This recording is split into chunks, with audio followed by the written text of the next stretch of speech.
Bien fait. Donc, on est arrivé que le philosophe dit, en fait, quel est le but suprême?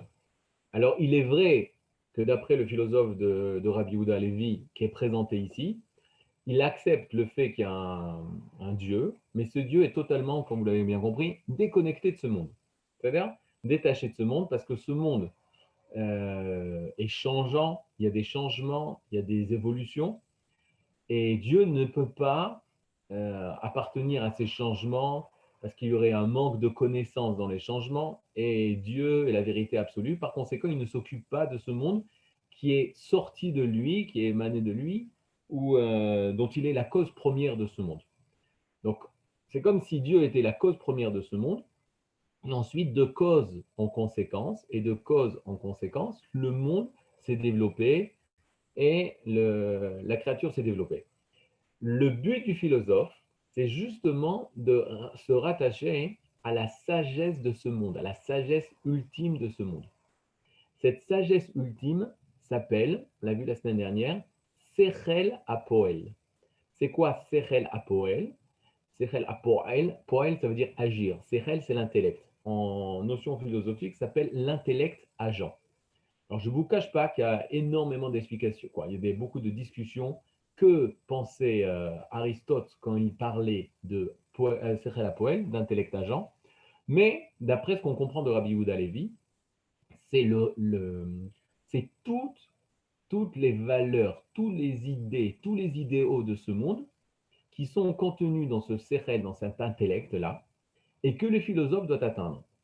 Souvent, les choses les plus simples, c'est ce qui nous permet de comprendre. Philosophe, on a expliqué que ça veut dire celui qui aime les pensées. Il y a des valeurs dans ce monde.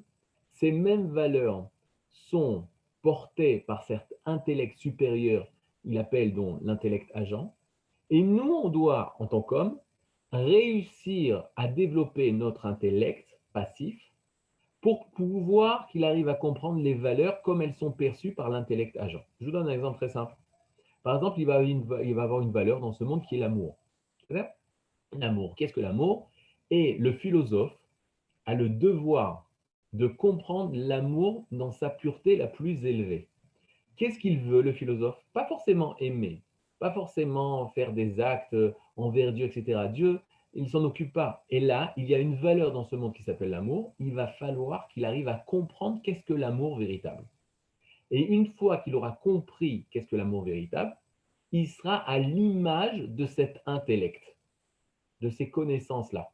Et en fait, qu'est-ce que dit le Kuzari? L'homme naît et n'a été qu'un potentiel. L'enfant ne comprend rien au monde. Et petit à petit, grâce à l'étude, il va pouvoir arriver à développer ses connaissances, son cerveau, et être en accord parfait avec la sagesse qui est dans ce monde. Cette sagesse vient à travers, grâce à l'intellect agent. Donc, qu'est-ce qu'il veut? Il veut au maximum développer ses connaissances pour arriver aux véritables définitions et compréhensions de la sagesse qui se dévoile dans ce monde. Maintenant, y a-t-il un Dieu? Oui. Y a-t-il une relation entre nous et Dieu? Pas du tout. Il y a juste une connaissance qu'il faut acquérir pour pouvoir comprendre les valeurs, les idéaux qui font ce monde. Et par conséquent, qu'est-ce que nous dit le philosophe? Rodfeu ou bakesh yediat amitat advarim. Il faut qu'il poursuive la véracité des choses. Ad sheyashuv sichlecha poel velonifal, jusqu'à ce que son intellect à l'homme devient agissant et pas passif, actif et pas passif. C'est-à-dire, il va être à l'image de cet intellect. Je vous donne un exemple très simple. Comprenez l'exemple de l'architecte. L'architecte, il a tout dans sa tête. J'arrête, je veux voir tout le monde. L'architecte, il a tout dans sa tête. Que se dire, il a tout dans sa tête? Il réfléchit à la maison qu'il va construire, tous les détails, pourquoi il y a cette maison, dans quel but, quelles sont les valeurs de cette maison. Tout est dans la tête de l'architecte. Eh bien voilà, imaginez que cet architecte, sans s'occuper de la construction de la maison, tout s'est créé après la pensée de l'architecte, tout est venu dans une chaîne de cause-conséquence, cause-conséquence, on est arrivé à créer cette maison. Et l'architecte, il est bien loin de cette maison. Il ne s'occupe pas de cette maison. Il ne sait même pas si cette maison a été construite. Mais il a toutes les idées de cette maison.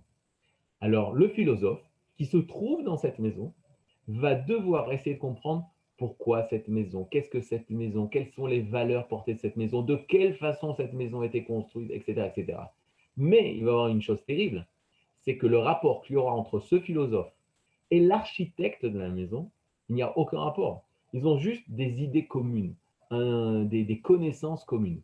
Mais pour le philosophe, le fait de comprendre cette maison, ça lui permet de sortir de sa situation d'humain au niveau du corps qui va être appelé à disparaître et s'attacher à l'éternité de la sagesse. Parce que dans l'esprit du philosophe, la sagesse est éternelle. Par conséquent, plus je connaîtrai, plus je saurai, j'aurai l'accès à la sagesse, plus j'appartiendrai à l'éternité. Puisque le corps est appelé à mourir, l'esprit est appelé à vivre éternellement. Pour pouvoir que l'esprit vive éternellement, il faut qu'il se développe et jusqu'à arriver aux véritables connaissances. Lorsque je serai doté des véritables connaissances, j'aurai acquis l'éternité. De quelle manière dois-je faire ça? Alors regardez qu'est-ce qu'il nous donne comme conseil. Il nous dit il faut s'attacher ve'idavek bedache atzadikim bemidot u'maasim, il faut s'attacher aux sages, à leur comportement, à leurs vertus, qui aiment ezer betziur haemet, parce qu'ils nous permettront, ça sera une aide pour rencontrer la vérité, pour la représentation, la compréhension de la vérité, ou dvekut alemida, veidamut la sechel aou apoel. Et pour eux qui ont réussi à atteindre les grandes connaissances de ce monde, moi aussi, en tant que philosophe, si je m'attache aux sages, j'arriverai aussi à acquérir et avoir la sagesse. Maintenant, il faut savoir une grande différence. Pourquoi on doit faire des actes bons, d'après le philosophe?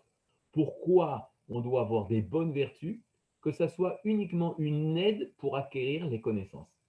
Ce qui veut dire que d'après le philosophe, il n'y a aucune valeur à l'acte.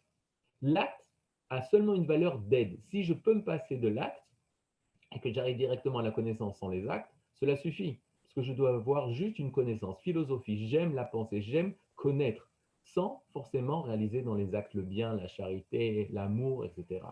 Maintenant, faites très attention. Encore une fois, on parle d'un Dieu mort chez le philosophe. Dieu est mort chez les philosophes. On n'a pas de relation avec Hachem. Il n'y a pas d'amour envers Dieu. Il n'y a pas de crainte de Dieu, puisque Dieu a quitté ce monde. C'est seulement un titre qu'on a donné en tant que créateur du monde, mais il n'a pas de lien avec nous, il ne s'intéresse pas à nous. Il y a juste quelque chose de froid qui s'appelle les sagesses, les idéaux, que le philosophe veut atteindre. Et par conséquent, il dira, Aristote, c'est pas bien d'être immoral au niveau des mœurs. Pourquoi? Parce que ça va t'empêcher d'atteindre les sagesses. Ce n'est pas bien de manger beaucoup, parce que ça va t'empêcher d'atteindre les sagesses.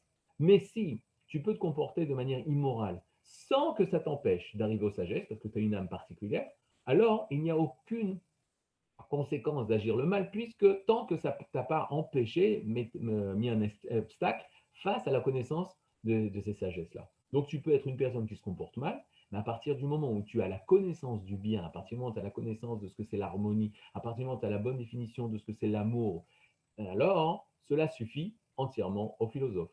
Pourquoi? Parce qu'il a accès, grâce aux connaissances, à l'éternité.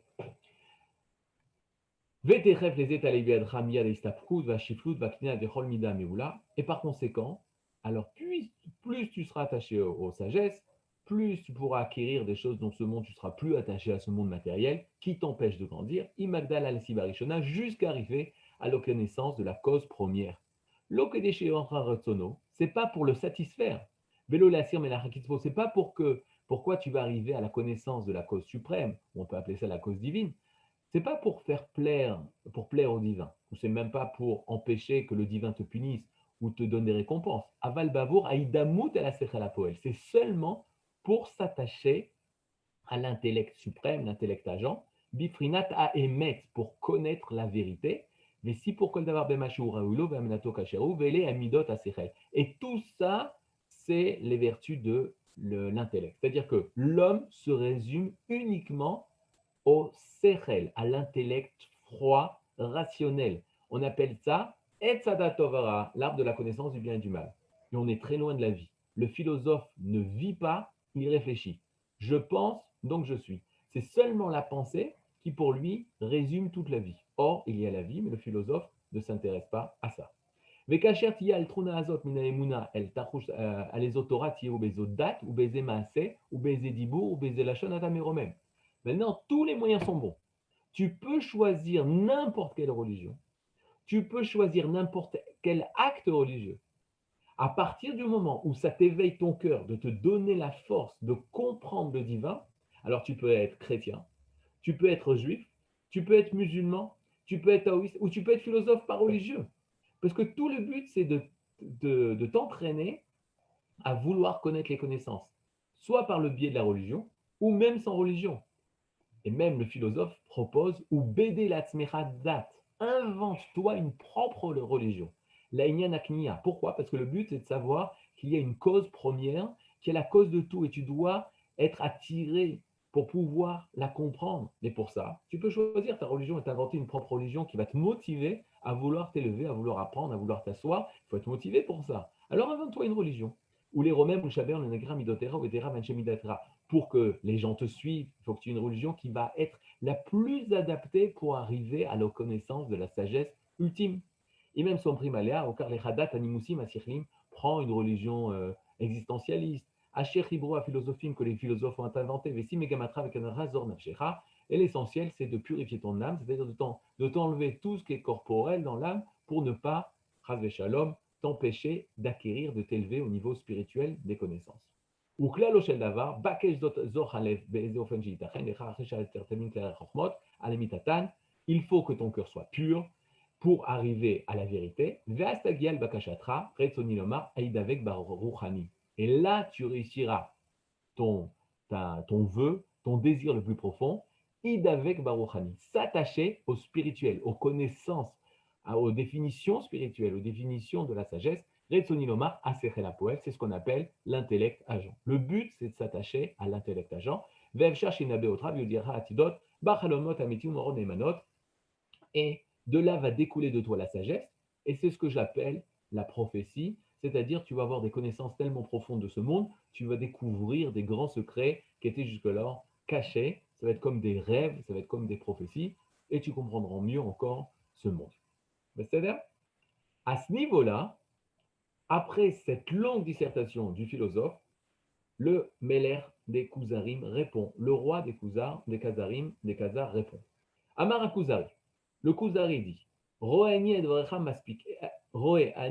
maspikim, ta dissertation est parfaite.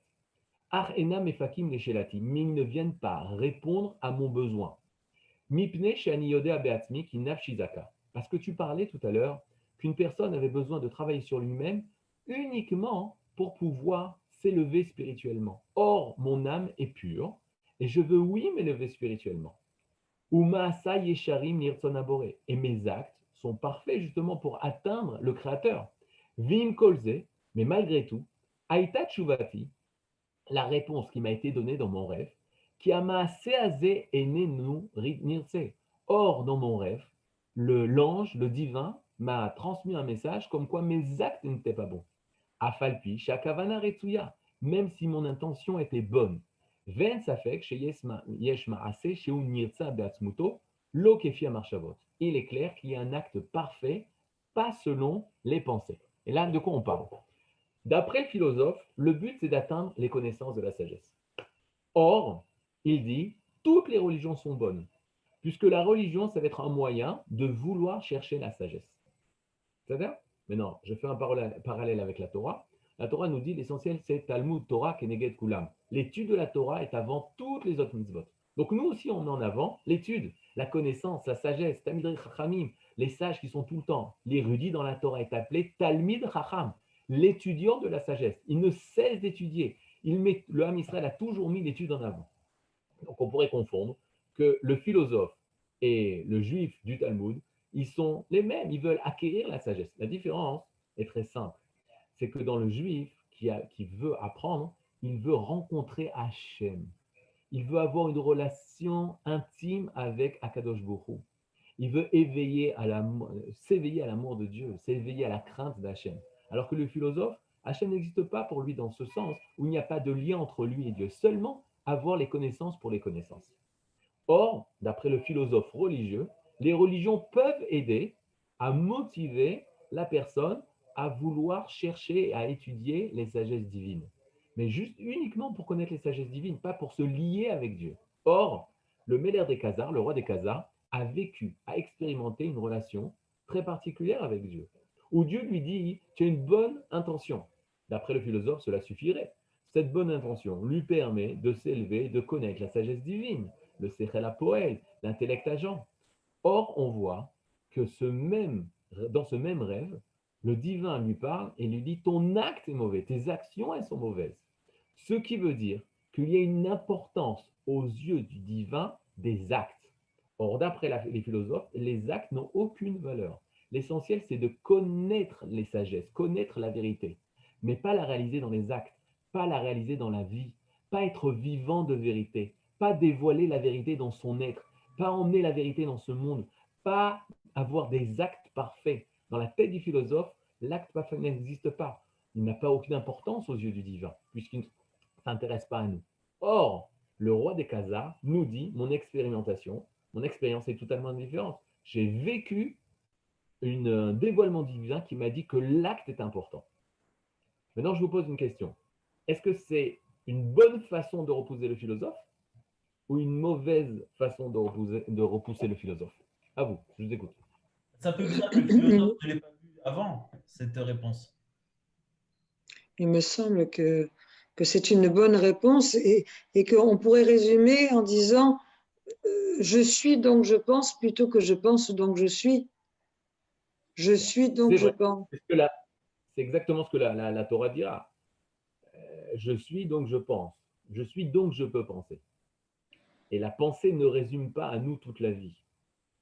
Et le roi des Khazars, en fait, il exprime ce que tout le monde ressent. C'est que nos actions, elles ont une force. Oui, il y a un acte parfait. Oui, il y a une force dans nos maasim, dans nos actes. De dire que nos actes n'ont aucune action, non. C'est pas vécu par nous, c'est pas quelque chose de vrai en nous. Penser, c'est une seule partie de notre être, qui est très importante, le sérel, l'intellect, comme on a dit, c'est une force grande de l'âme. Mais c'est qu'une partie. Il y a quelque chose de très fort en nous qui s'appelle notre volonté. Il y a quelque chose de très fort en nous, ce qui s'appelle la volonté de se réaliser dans les actes, la volonté d'agir. Il est clair que même si, de manière dévoilée, à moins que personne ait une autre expérience, il n'y a pas un ange qui est venu la nuit, nous a dit tes actes sont mauvais, tes actes sont bons aux yeux du divin. C'est-à-dire, non, ça peut arriver, il y a des choses qui se passent. Mais on fait comme si ça n'était pas existé. Mais on n'a pas besoin de rêver pour sentir au plus profond de nous que oui, nos actes ont une importance, que nos actes ont quelque chose de concret.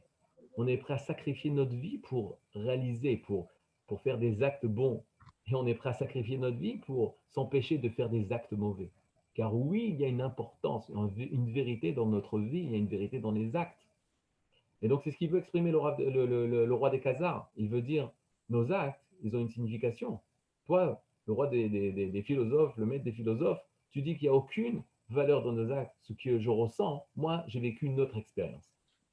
Et donc, je voudrais dire quelque chose par rapport à la réponse qu'il aurait pu aussi recevoir, le philosophe, c'est qu'en fait, c'est vrai qu'il y a certaines choses qu'on peut appréhender avec l'intellect sans passer par l'expérience de l'acte.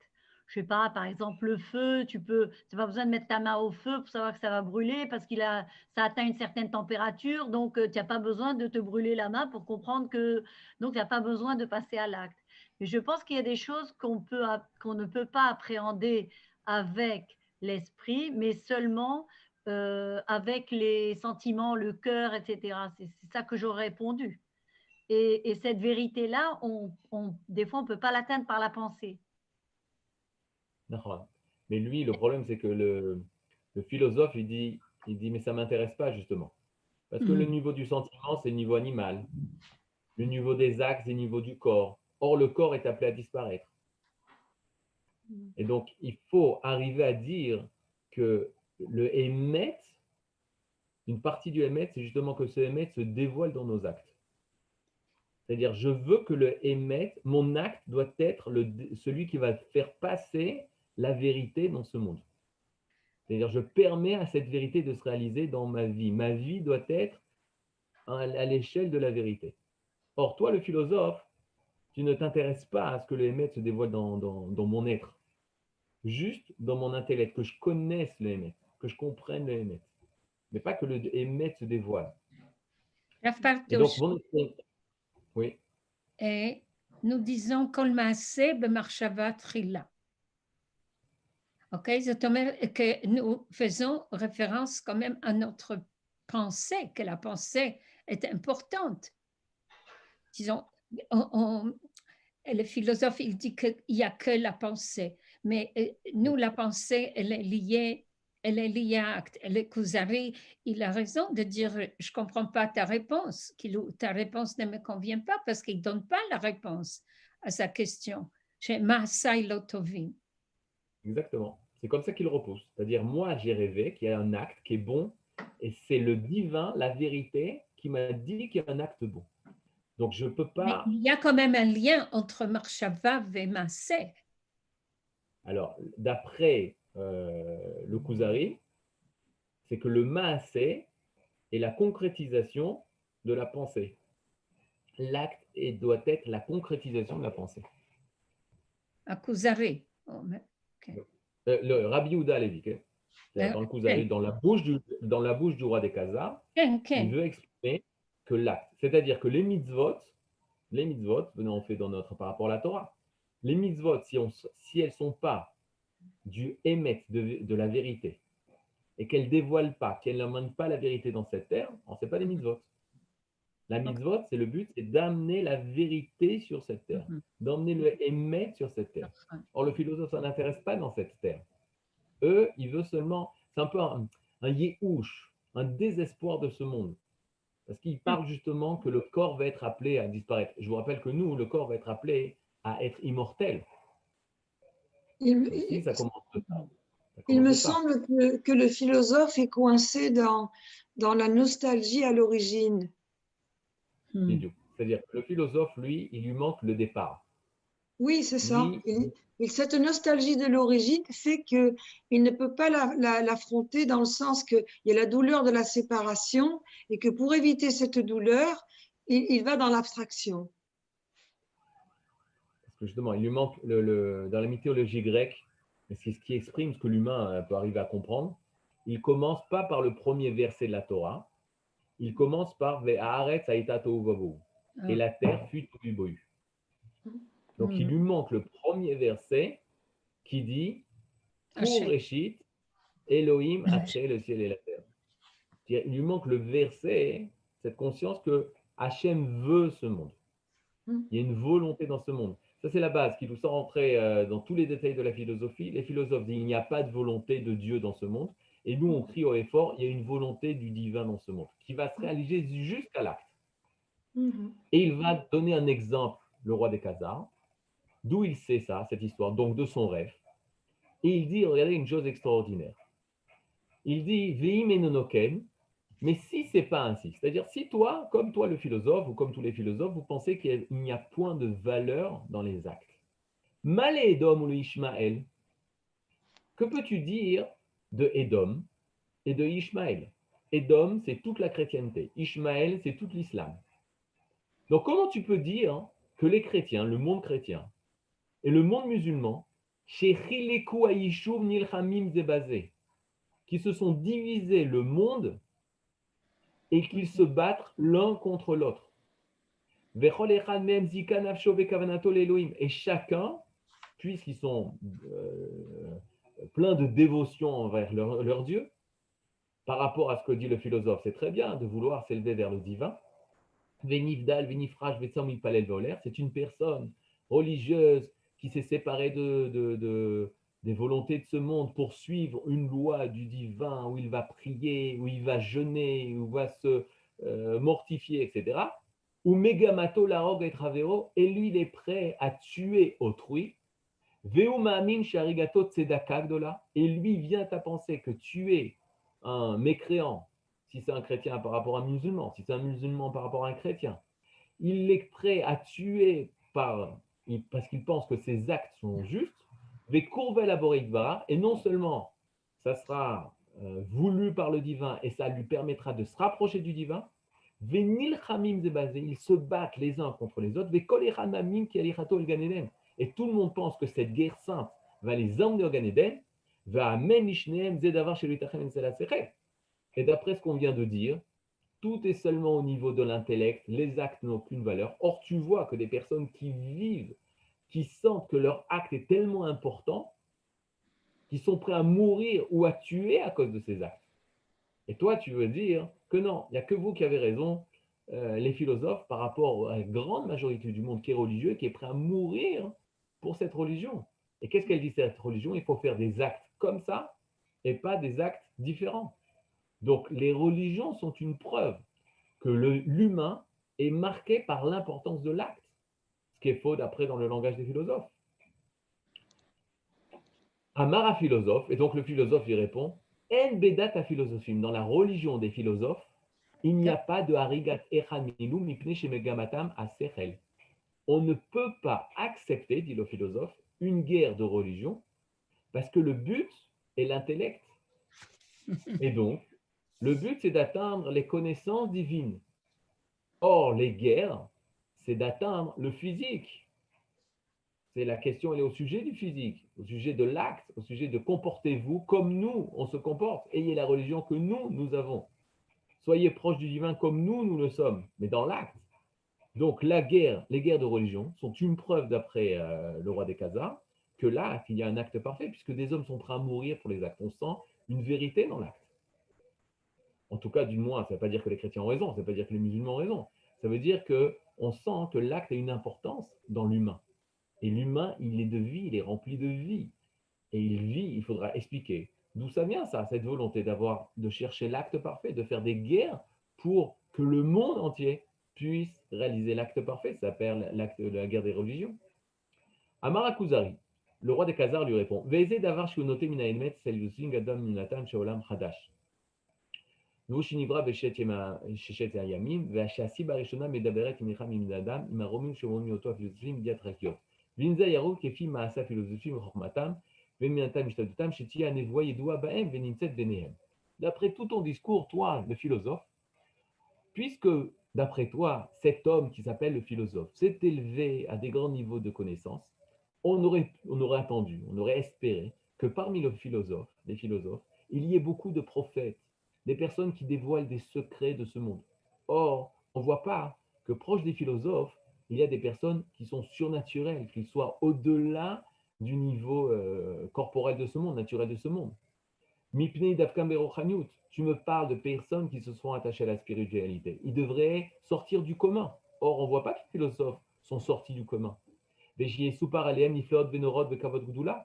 On devrait entendre que les philosophes, ils ont vécu des prodiges, des choses extraordinaires, et qu'ils soient respectés par les hommes parce qu'ils se sont élevés d'un grand niveau spirituel. Or, on voit que non, les philosophes ne sont pas arrivés à un tel niveau spirituel. Or, on voit, par contre, des personnes qui ont reçu la prophétie. Je vous rappelle que l'âme Israël, pendant des milliers d'années, donc il y a eu la prophétie. Et on voit d'Afka que des personnes, oui, dans les religions, ont reçu des prophéties. Ce qui veut dire qu'il semblerait qu'il y ait un secret divin autre de ce que tu viens, de tout le discours que tu viens de présenter par rapport au secret du divin. Ce n'est pas seulement les connaissances des idéaux divins, des valeurs divines, mais il y a quelque chose d'autre. Oui, il y a une volonté d'un lien intime, d'un lien proche entre Dieu et ses créatures. Puisque Davka, la prophétie qui exprime ce lien entre Dieu et sa créature, on le voit Davka dans les religions et pas dans le monde des philosophes. Acharkar, Amar Akuzari Belibo. Et là donc le philosophe va disparaître. On va reparler qu'on arrivera dans 10 ans, Bezrat Hashem, au deuxième discours. Mais pour l'instant, le philosophe nous dit, le Rabbi Yehuda Levi nous dit que le Kuzari dit dans son cœur. Et qu'est-ce qu'il dit dans son cœur? Esh'al Edom ve'Ishmael. Je vais maintenant poser la question aux chrétiens et aux musulmans. À Edom, à Esav, à Ishmael. Il est clair qu'un des deux actes, une des deux religions, est la vérité. Soit la vérité est dans le monde chrétien, soit la vérité est dans le monde musulman. Aval Yehudim, mais les Juifs, dit le roi des Khazars, Daili, ça me suffit, c'est-à-dire je ne m'intéresse pas à eux. Bema sheunire mishiflutam ou miutam, parce que les Juifs sont shiflutam, ils ont une bassesse hors du commun. Miutam, ils sont en peu de nombre. Vesheakol moasim otam, et toutes les populations les repoussent. Et par conséquent, ils ne s'intéressent pas aux Juifs. J'explique. À chaque fois que le roi des Khazars va parler des Yehudim, c'est un mot péjoratif. Juif, c'est un mot péjoratif dans le langage des Khazars. Pourquoi Rabbi Yehuda Lévi met ce langage dans la bouche du roi des Khazars? Parce que c'était l'époque. On est au début du XIIe siècle. Le Ham Israël est très affaibli, est en exil, dispersé, faible. Il a perdu toute sa grandeur. Il n'est plus l'exil, les Juifs ne sont plus rassemblés à un seul endroit. Ils commencent à être dispersés dans le monde. Il va avoir 300 ans après Rabbi Yehuda Lévi un éveil énorme, ou 250 ans, lors des Juifs d'Espagne, jusqu'à l'Inquisition, où là, c'est la période la plus grave du Ham Israël, ou Mamash, où véritablement le peuple d'Israël va être dispersé dans le monde entier. Mais même à l'époque, 300 ans avant l'Inquisition des Juifs d'Espagne, avec la grandeur de l'Espagne, les Juifs sont terriblement affaiblis. Maintenant, pourquoi, si tu es roi des Khazars et que tu cherches la vérité, pourquoi tu ne tournes pas vers les Juifs? D'abord, pourquoi dès maintenant il fait une référence aux Juifs? Parce qu'il est clair pour lui que les Juifs ont connu une grande grandeur, avaient une grandeur qu'ils ont perdue. La grandeur du peuple juif perdu est le signe qu'il y a un manque, il semblerait qu'il y a un manque de vérité. Et la puissance portée par la chrétienté de l'époque, ou les empires qui adoptent la religion chrétienne, ou les empires qui adoptent la religion musulmane, montrent que l'islam et la chrétienté ont une vérité. Et je vous donne un exemple très simple.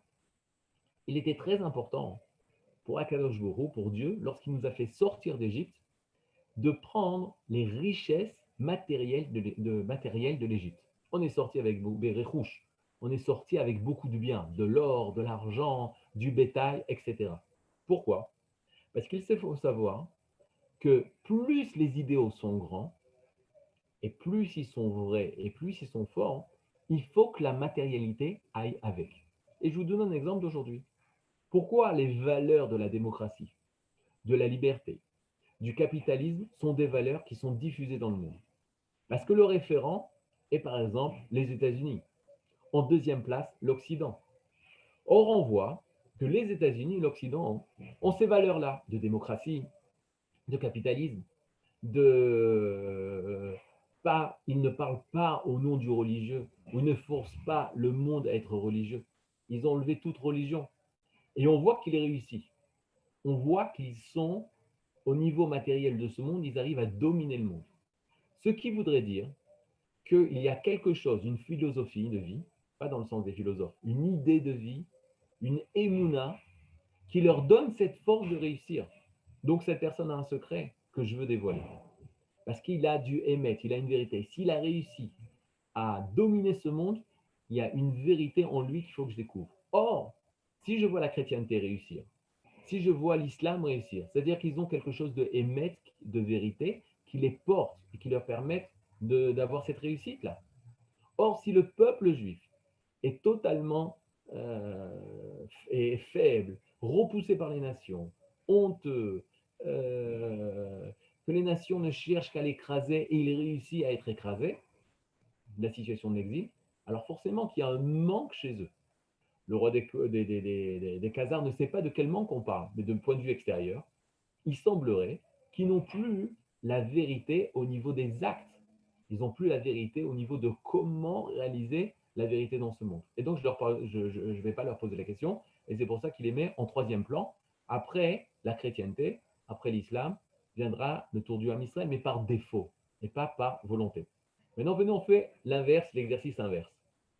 Si la situation du peuple d'Israël est si dégradante, à cause de ça, on ne reconnaît pas le Dieu d'Israël, et on préfère choisir, comme le roi des Khazars, la chrétienté ou l'islam qui réussissait à cette époque. Aujourd'hui, nous sommes dans une situation où le peuple d'Israël est haut. il fait partie des pays de l'OCDE, il fait partie des pays au niveau économique réussi, au niveau de la haute technologie réussi, au niveau du développement réussi, au niveau de l'agriculture réussi. Donc Davka, précisément, grâce à la réussite qui est apparemment uniquement matérielle, ce qui est faux, mais on voit la réussite matérielle, cela permettra aux nations de chercher quelle est la force d'Israël. Et cette force d'Israël permettra aux nations de s'attacher au Dieu d'Israël. Alors, ça ne veut pas dire qu'on attend, que les goïms commencent à mettre les filines, ce n'est pas ça notre but. Que les goïms commencent à faire Shabbat. Mais ils rencontreront, grâce à la grandeur d'Israël, ils rencontreront le Dieu d'Israël. Parce que la grandeur d'Israël, la grandeur du peuple d'Israël, fait un avec la grandeur d'Hachem, la grandeur de Dieu, la gloire du Dieu d'Israël. Donc il ne faut pas voir, aujourd'hui on vit une époque tout à fait particulière.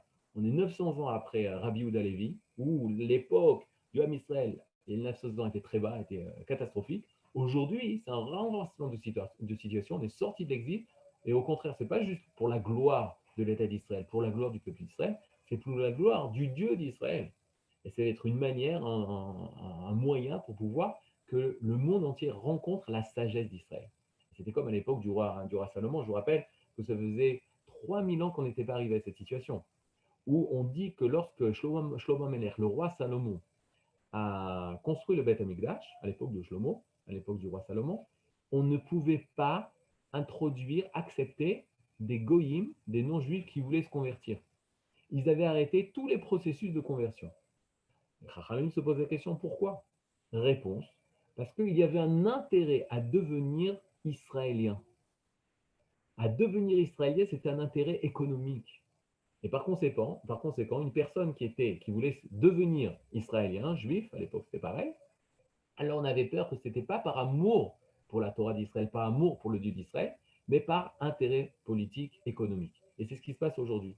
Vous savez, comme ministère de l'Intérieur en Israël, il y a des dizaines de milliers de dossiers, des Philippins qui veulent devenir juifs pour pouvoir devenir israéliens, des Roumains et des Polonais qui veulent devenir juifs pour pouvoir devenir israéliens. Pourquoi? Parce qu'aujourd'hui, devenir juif, c'est un intérêt politique.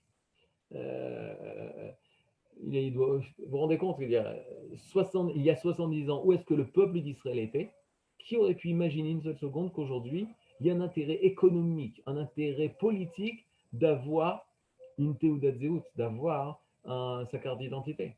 C'est un renversement énorme qui met en avant le chemin du divin pour que les goïms du monde entier, les non-juifs du monde entier, s'attachent au Dieu d'Israël.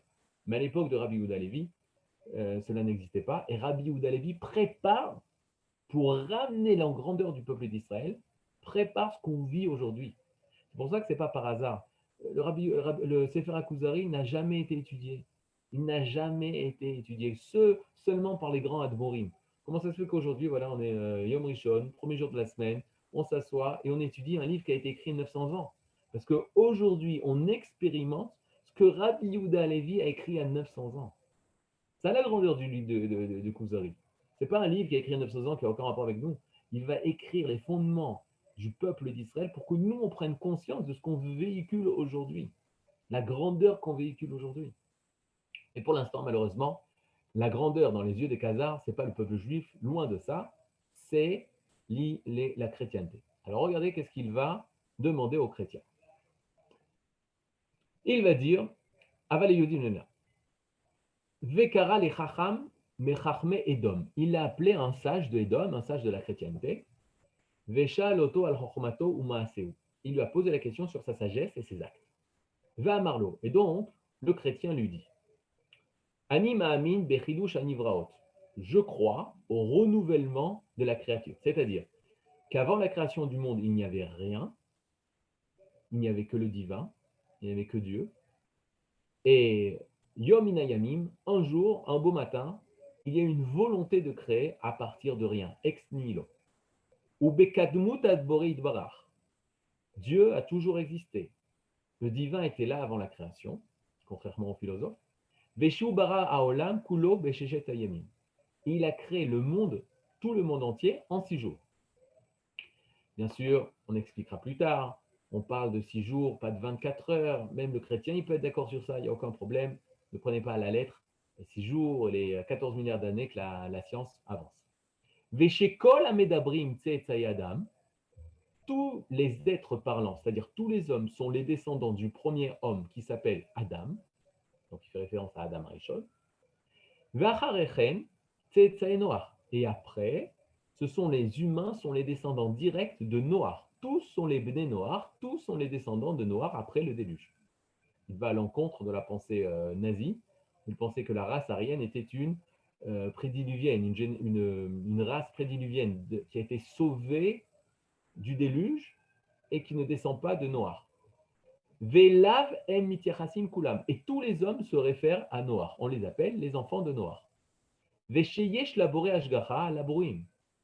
Et le Créateur surveille, protège, s'occupe de toutes les créatures.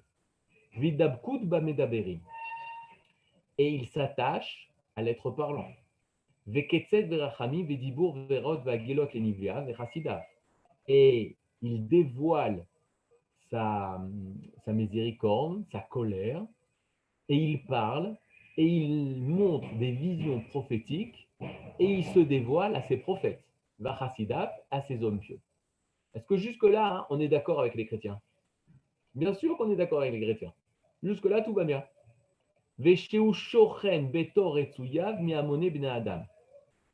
Alors, il y a, vous voyez là, je corrige. Pak, tak, shachan. Pas qu'il réside, il a résidé à l'intérieur des gens qui étaient voulus par lui. Et j'expliquerai pourquoi j'ai changé de pré au présent, je l'ai mis en passé. Non, pourquoi vous me dites ça? Parce que c'est traduction de l'arabe. C'est-à-dire, ici, on a la version hébraïque de Ibn Shmuel, mais c'est traduit de l'arabe. Et il y a le Rav, notre Rav, un Rav Shilat qui a une autre traduction, et il change, il dit c'est pas au présent, c'est au passé. Je suis pourquoi. Uklalo shel davar, bechol ma sheba baTorah. Et de manière générale, tout ce qui vient dans la Torah, il parle de la Torah d'Israël, ou Bessifré Bnei Israël, et dans les livres des enfants d'Israël, il ne parle pas des Juifs, il parle des enfants d'Israël. Asher en safek b'amitatan. Tous les livres du peuple d'Israël dans la bouche du chrétien, de la chrétienté, ils sont pure vérité. Bavour pirsumam vatmada, du fait qu'ils ont été publiés à tous, Ve'atmadatam, ils ont persévéré dans le temps, ils ont traversé les générations, ces livres, ces écrits, ces histoires de la Torah et de toute la Bible. Vigalotam bamonim dolim, ils ne ont pas été transmis d'un maître à élève. Ça a été une transmission au niveau des générations, donc be'harmonim dolim, d'un grand public. Ou be'acharitam ou bigvutam nikshema a elokut.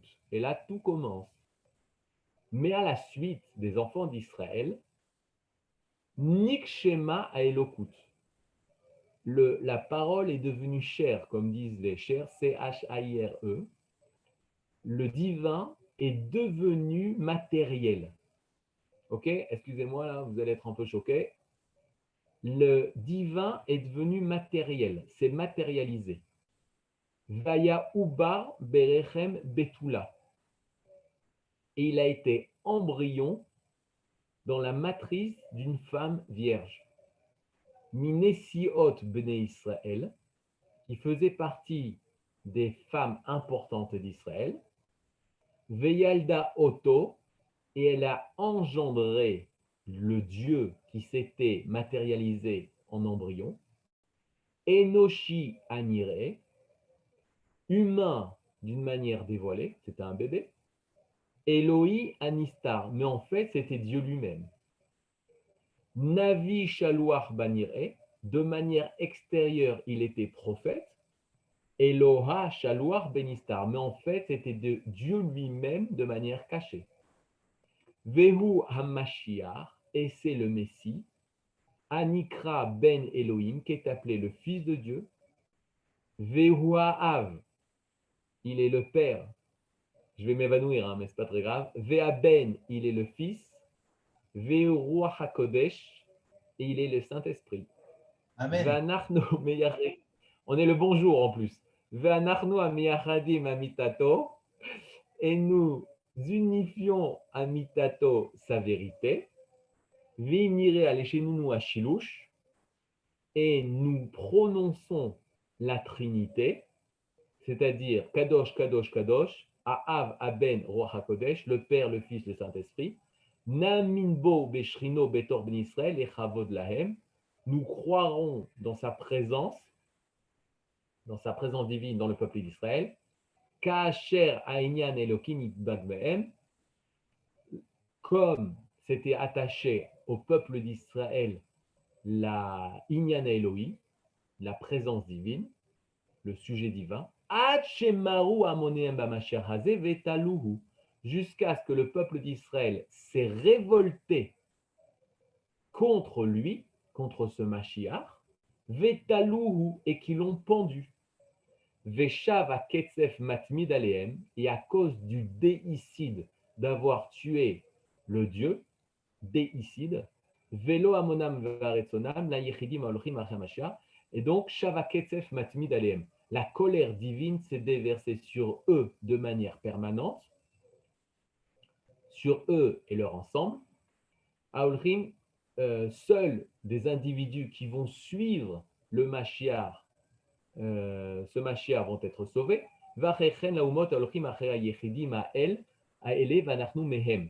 Et les nations qui ont suivi ces individus juifs qui ont décidé de suivre ce Dieu mort, les mêmes nations vont être comme ces hommes-là, comme ces Bnei Israël qui ont changé leur religion. Et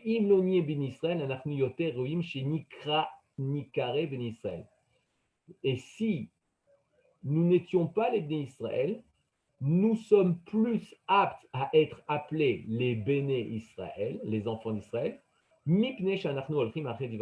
que nous suivons le Mashiach. Amen. C'est-à-dire, alors on y va. Je vais résumer. Nous, on vient d'une terre chrétienne. Ok? C'est quoi terre? Nous, c'est je ne sais pas en fait. Mais moi qui suis né en France, je viens d'une terre chrétienne. Et moi, si on m'avait demandé de définir la chrétienté, alors j'aurais dit que Jésus. Pardon, je venais de la terre laïque. La France, oui. C'est la terre laïque. Elle est devenue laïque, mais elle était profondément chrétienne, elle est restée profondément chrétienne. Bizarrement, d'abord, attendez, je vais vous dire quelque chose. Il faut, pour pouvoir un peu mieux comprendre tout ça, alors d'abord, je ne vous conseille pas de chercher dans Wikipédia la chrétienté, la truc. C'est pas ça, quoi. Faut pas chercher, il y a des photos, il ne faut pas les voir, c'est pas bien. Par contre, je conseille vivement d'acheter le livre. Et ça, c'est pour toute votre vie. Ça va vous aider pour le Kuzari, ça va vous aider pour toutes les cours qu'on vous donnera. C'est le livre du Rav Avraham Livni, Le retour d'Israël et l'espérance du monde. Ça, c'est un livre obligatoire, x10, x100, ce que vous voulez. Avraham, excusez-moi. Avraham Livni, commandez-le sur Amazon, je crois qu'en bibliothèque c'est très dur de le trouver. C'est le retour d'Israël et l'espérance du monde. Donc pour la petite histoire, et c'est important parce que c'était un goy avant la Shoah qui faisait des études de théologie. C'est-à-dire un chrétien. Livni, c'est un nom qui a été hébraïsé. En fait, il s'appelait Leblanc. De Monsieur Leblanc, c'est passé à Livni Laval. Il s'est converti. Il s'est converti.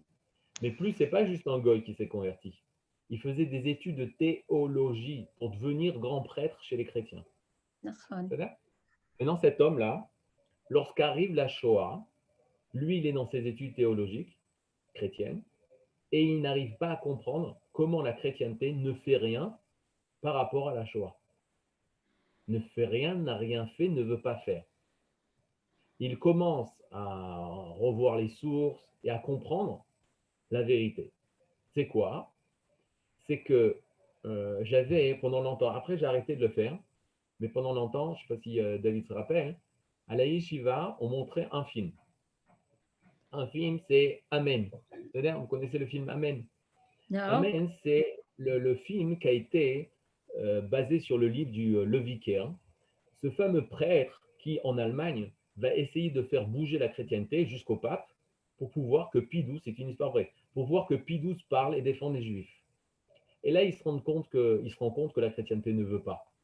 C'est plus compliqué que ça. Il y a un nazi qui était grand professeur en chimie, qui sans le savoir va aider à développer le gaz pour tuer les juifs. Au début, il ne savait pas. Après, il va chercher le chrétien, et lui-même chrétien.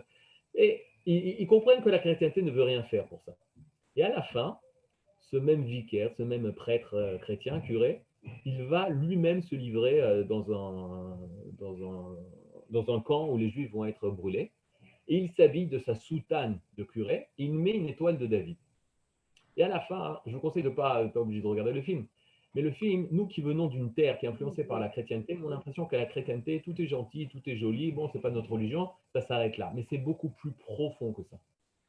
C'est énormément beaucoup plus profond que ça. Et à la fin, dans ce film, pourquoi je vous parle de ce film? Parce qu'à la fin, il y a une tirade extraordinaire. La tirade, c'est le SS, qui est le représentant du SS, quoi, de l'horreur, tout ce que vous voulez, de l'humain dans toute son horreur, et il va parler au curé et lui dire la chose suivante. Je m'étonne, en quelques mots, je m'étonne que tu te révoltes contre ça.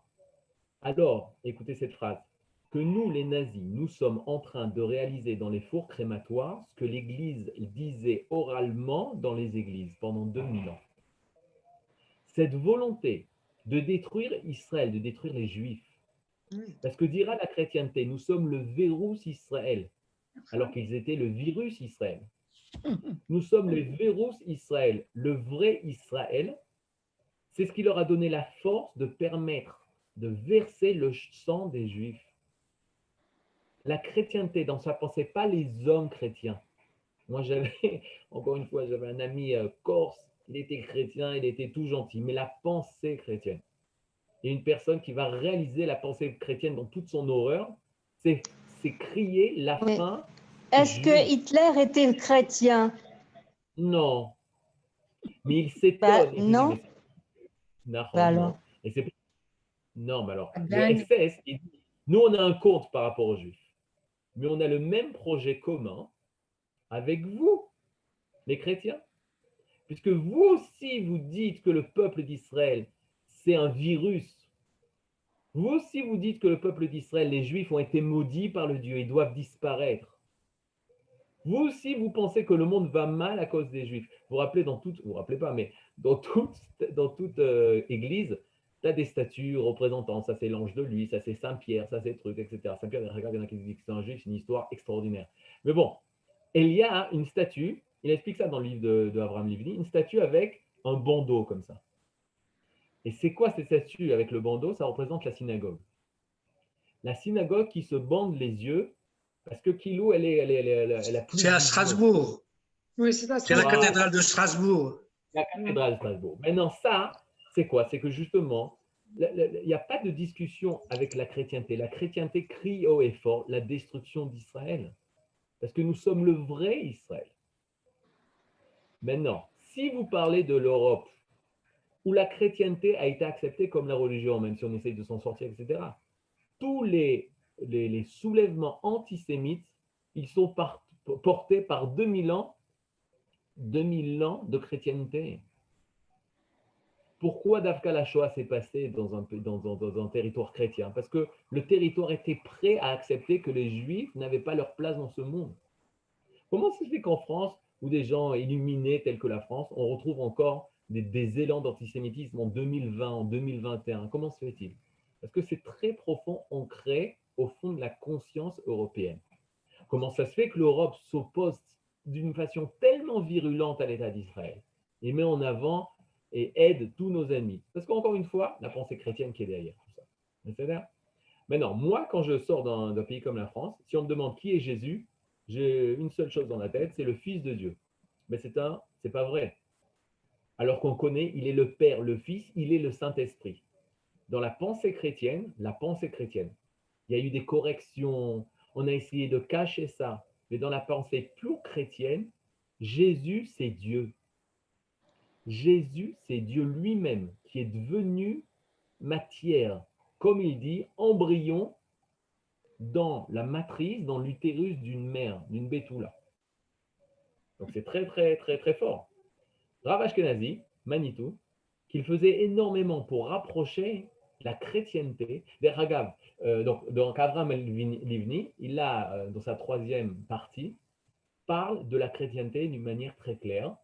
Il explique, c'est un peu dur comme passage, mais il donne les fondements de la chrétienté et pourquoi la chrétienté empêche la Géoula d'Israël, la liberté d'Israël. Et donc il est venu, il s'est converti, il est monté en Israël, il a étudié chez de grands maîtres, etc.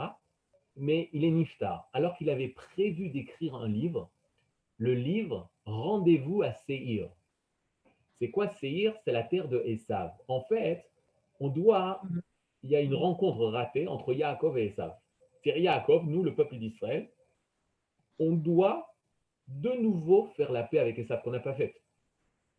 On n'a pas fait la paix avec Esav. Ça va être la dernière paix qu'on va faire, ça va être Esav. Ishmaël, c'est en chemin. Vous n'y croyez pas? Moi, je vous dis, c'est en chemin. C'est-à-dire, c'est pas moi qui dis ça. C'est la Torah qui dit ça. Ishmaël, il a déjà fait Tchouva. Donc, c'est plus facile de faire la paix avec Ishmaël qu'avec Esav, qu'avec la chrétienté. Mais la chrétienté, il y a un rendez-vous qu'on doit réussir avec la chrétienté. C'est tout le monde occidental, c'est ce qui se passe aujourd'hui. Maintenant, pourquoi je vous dis ça? Je vous dis ça parce que dans la chrétienté, il va y avoir quelque chose de terrible. Ils vont parler. Le Rav Ashkenazi, il a fait énormément d'efforts pour approcher la chrétienté du judaïsme. On n'entend pas. Je finis par une histoire. Le Rav Ashkenazi avait rencontré un curé et le curé lui a dit que Dieu était devenu homme. Vous savez ce que ça veut dire, Dieu qui devient homme? Ça veut dire que Dieu, le source de tout l'univers, devient un humain. Et le Rav Ashkenazi dit, mais c'est très dur pour moi de comprendre ça. Et regardez le poison chrétien. Qu'est-ce que lui répond le curé? Il fait, oui, pour moi aussi, c'est irrationnel, c'est incompréhensible. Mais par amour pour nous, Dieu était prêt à réaliser l'irrationnel. Oh. Là, c'est du venin. Pourquoi c'est du venin? Parce qu'on te demande, cesse de réfléchir. C'est irrationnel, il n'y a pas de logique. Et ça, c'est dangereux. C'est très dangereux. C'est-à-dire qu'il n'y a plus de place au rationnel. Dans la Torah, une personne qui va te dire ne cherche pas à comprendre, il faut croire. C'est chrétien. C'est chrétien. Dans la Torah, je suis le plus proche du micro, à moins de le manger, je ne peux pas faire plus. On est dans la Torah, elle nous demande de chercher, d'étudier, d'approfondir. Tout doit être logique, mais une logique pas humaine forcément, mais une logique divine. Mais d'arriver à dire par amour pour nous, Dieu était prêt à faire l'illogisme, ça enlève toute la capacité de comprendre. Et vous comprendrez pourquoi la chrétienté a repoussé les sciences. La chrétienté, c'est l'obscurantisme. La chrétienté, c'est ce qui nous empêche d'essayer de poser des questions, d'essayer de faire avancer le monde. Laisse le monde dans les mains de César. Donne à César ce qui appartient à César, c'est qu'il va y avoir une différence entre le politique et le religieux. Toutes ces notions, elles vont pénétrer le peuple d'Israël. Ou des fois, même dans le peuple d'Israël, des gens avec une kippa, avec une barbe, ils vont commencer à dire non, ne cherche pas à comprendre la Emouna. Ou laisse le politique dans les mains des politiques, laisse la religion dans les mains des rabbins. Tout ça, c'est de ce qui reste malheureusement de la chrétienté. Et que le Rabbi Yehuda Halevi va nous aider à sortir aussi de tout ça, le Rav Kook énormément. Voilà. Shavua Tov, c'est un miracle, nous allons finir avec le philosophe. La prochaine fois, nous continuerons avec les chrétiens et nous commencerons avec l'islam. Mais avec l'islam, j'ai un peu peur. J'espère que David s'est protégé, que personne n'entend ce qu'on va dire contre l'islam, parce que j'ai un petit peu peur qu'il peut sortir. Merci.